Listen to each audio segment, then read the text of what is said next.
À quoi va ressembler le pharmacien de demain? À quoi va ressembler la pharmacie de demain? On pourra probablement y disposer de nouveaux services, mais lesquels? On pourra probablement y avoir aussi un regard plus personnalisé sur le patient, mais de quelle manière? Et on pourra commander ses médicaments sur Internet. Qu'est-ce qu'il faut penser de toutes ces évolutions? Pour y répondre, un pharmacien à mes côtés, et pas n'importe lequel, Martial Frys, il est président de l'Ordre des pharmaciens d'Île-de-France.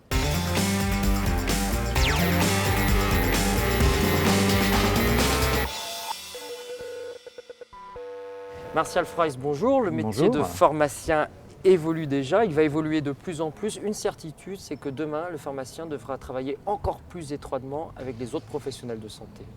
Ça paraît évident, c'est-à-dire que le malade n'a pas un parcours fait en pointillé.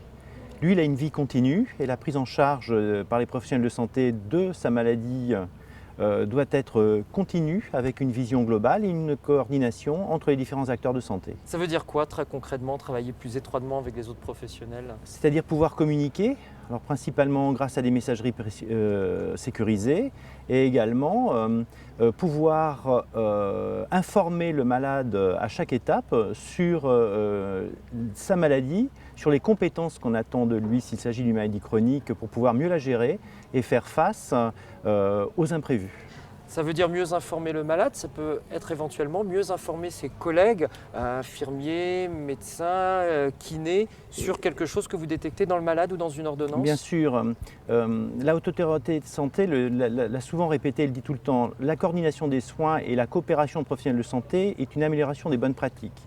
C'est-à-dire que chacun sécurise l'action de l'autre par la vision qu'il a du malade et la façon dont la pratique de l'un ou l'acte de l'autre a agi sur le malade.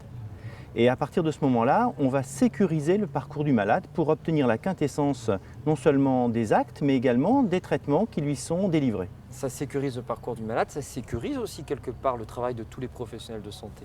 Oui, parce que la difficulté pour les malades, notamment les malades chroniques, c'est l'exacerbation de la maladie. C'est-à-dire l'intérêt, c'est de ne pas retrouver le malade aux urgences, de repousser le plus longtemps possible les pathologies associées ou intercurrentes qui pourraient arriver, et également les interactions médicamenteuses ou accidents médicamenteux qui pourraient survenir.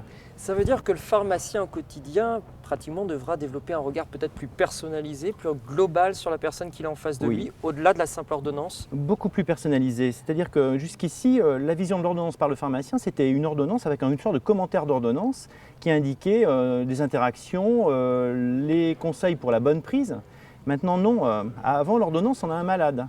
Et ce malade, il a une culture, il a un vécu, il a des soucis de santé qu'il faudra bien que le pharmacien commence à s'approprier avant de voir comment il va lui délivrer, lui dispenser les médicaments et intervenir dans sa dispensation avec le médecin prescripteur ou l'infirmière pour améliorer au mieux la prise du médicament, l'observance et le suivi. Certains projets aujourd'hui imaginent des corners, des petits coins dans les pharmacies où le malade peut facilement suivre une maladie chronique avec le soutien du pharmacien. Ça va être une prise de tension, une prise de poids ou des gestes relativement simples à faire. Qu'est-ce qu'il faut penser de ces actes qui ne sont pas médicaux mais auxquels le pharmacien pourra assister? Non, ce sont des actes d'accompagnement. L'acte d'accompagnement, l'accompagnement du malade peut faire partie de l'éducation thérapeutique, bien qu'il n'ait pas de cahier des charges.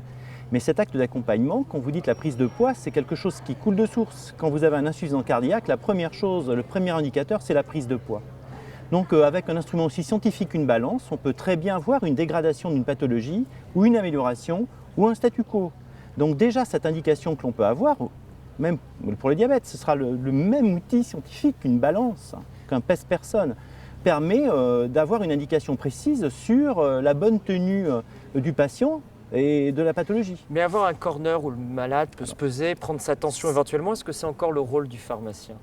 Je pense que ça devient indispensable, pour plusieurs raisons. On a bien sûr des traitements qui sont des traitements courants, des traitements de maladies chroniques classiques, mais de plus en plus, on voit apparaître des traitements très personnalisés, je dirais presque hyper personnalisés, qui sortent de l'hôpital. Par exemple? Pour la cancérologie notamment, des traitements anticancéreux et qui demandent une prise en charge hyper personnalisée avec une surveillance étroite du malade pour vérifier sur ces traitements très actifs que les effets délétères ne sont pas supérieurs aux effets thérapeutiques.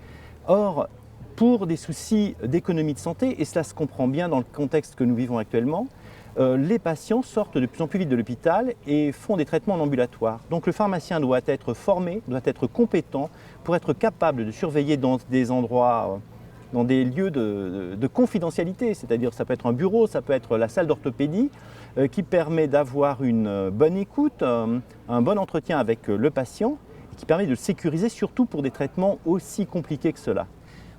Autre point d'évolution important qui est la distribution de médicaments sur Internet. Elle est maintenant autorisée pour des médicaments non distribués sur ordonnance et à condition que le site Internet soit une prolongation d'une pharmacie physique. C'est une bonne chose ou une mauvaise évolution pour les pharmaciens? C'est une évolution qui vit avec son temps, je dirais. C'est-à-dire que même si cela choque complètement notre culture, une culture qui était faite de pierre et de briques, avec un contact direct avec le patient, une directive européenne, une directive des médicaments falsifiés, impose à tous les pays, notamment à la France, la transposition de cette vente sur Internet des médicaments. Le ministère de la Santé a voulu que la vente de médicaments sur Internet, la dispensation, soit le reflet de la dispensation dans une officine réelle. Un cahier des charges de bonnes pratiques est paru au journal officiel très récemment. Il permet de le faire dans de bonnes conditions, les meilleures possibles, avec une bonne traçabilité et des conseils associés.